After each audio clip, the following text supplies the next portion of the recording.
Hey everyone, this is Amanda from Nordic Sales, and I wanted to tell you about my favorite thing in the whole Tupperware catalog.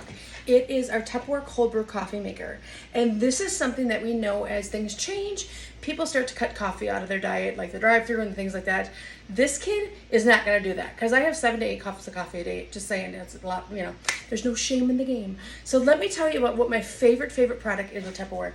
So this is our cold brew coffee maker, and I'm going to walk you through kind of how to do it, because there's nothing worse than getting something and having no idea what to do with it, that you're like, there's no instruction booklets, where do I go, what do I do? So let's walk through how to do this. Okay, so this is your cold brew coffee craft. It's going to be plastic. A lot of people, when they see it, they're like, oh my gosh, it's glass. No, it's not, girlfriend. You're going to be just fine. So this is your craft here. This is your lid on here. This is not like a secure lid, so you may float around a little bit. This is what, I think the thing I always call this is like cold brew with filters, what it's officially called. It reminds me of like a potted plant. So that's really how we're going to do this, and I'm going to show you how to do this. Super easy. So you're going to see 2 lines. You've got the little one here, and you've got the one here. So this one here is going to be like your everyday coffee. This is going to be like your holy mammer jammer. I want to make frappuccinos with it. I want to turn it into ice cubes and things like that. So it's really, really, really concentrated. So I'm going to show you what it is, because this is something you're going to have. Because on average, cold brew is $1 billion business and industry within everything right now. And I don't know about you, but I love me a good Starbucks, but $6 at Starbucks is starting to get expensive and add up. So let me walk you through how to make Starbucks at home, or any cold brew coffee, any coffee that you like. If you don't like Starbucks, you like Caribou, So come and join me. Okay, so first thing we're gonna do, you've got to store your coffee properly. So this is a big deal. So I love that Tupperware did this, because coffee has 2 enemies. Are you ready? Yeah.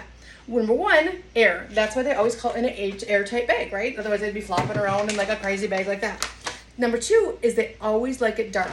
So coffee, when you're talking to people, they have 2 enemies. They don't like the dark, and they don't like the air. I don't know about you, but I don't like the dark. I'm so old enough, I still get scared of the dark. Anyways, so this is our great coffee container here. I use this hands down. It's an airtight seal, and that's what I love about Tupperware. And then when we open it, oh my gosh, I wish I had smell-o-vision. You've got the little thing right here. So I've got all my coffee ground ready to go in here with the little scooper. And isn't he cute? He's so cute. So you've got that right in there, and then you can put your filters in there if you're doing bigger coffees. But for my cold brew coffee, I'm just going to take this Mammer Jammer, and I like strong coffee. I want it to be like, woo, coffee. So I'm just going to take mine just like this, and I'm going to pour it right in here. So super easy. What's great about our cold brew coffee maker is you can use any kind. So if you are a certain kind of coffee fan that you're like, oh my gosh, I love whatever, Folgers, or I love Starbucks, or I love Caribou, or I love my local coffee shop. And that's one of the things that I like to work with, is my local coffee shop, is I like to use their local coffee when I do things to show people, oh my gosh, I support local, because that's a huge thing to me, because Tupperware is a small business, and we need to support all those small businesses. I'm just saying. So you can see it's kind of right up here to the line. You can see, it's right up to the line. So I'm going to drop it in my cold brew coffee craft right here, like so. Ready? Super duper easy, no mess, no that way. So let me show you a little trick though, because I made a cold brew coffee last night. So this is my cold brew coffee, and this is in our clearly elegant pitcher. So I've got my filter right in here because it fits. Had my hubby help me out with that one, because we are big cold brew coffee fans in the summer. What's great about cold brew coffee also is you can actually warm it up. So I always tell my customers, you can always warm it up too. So you can put it in the microwave if you still want warm coffee. But cold brew coffee is 2 times less acidic.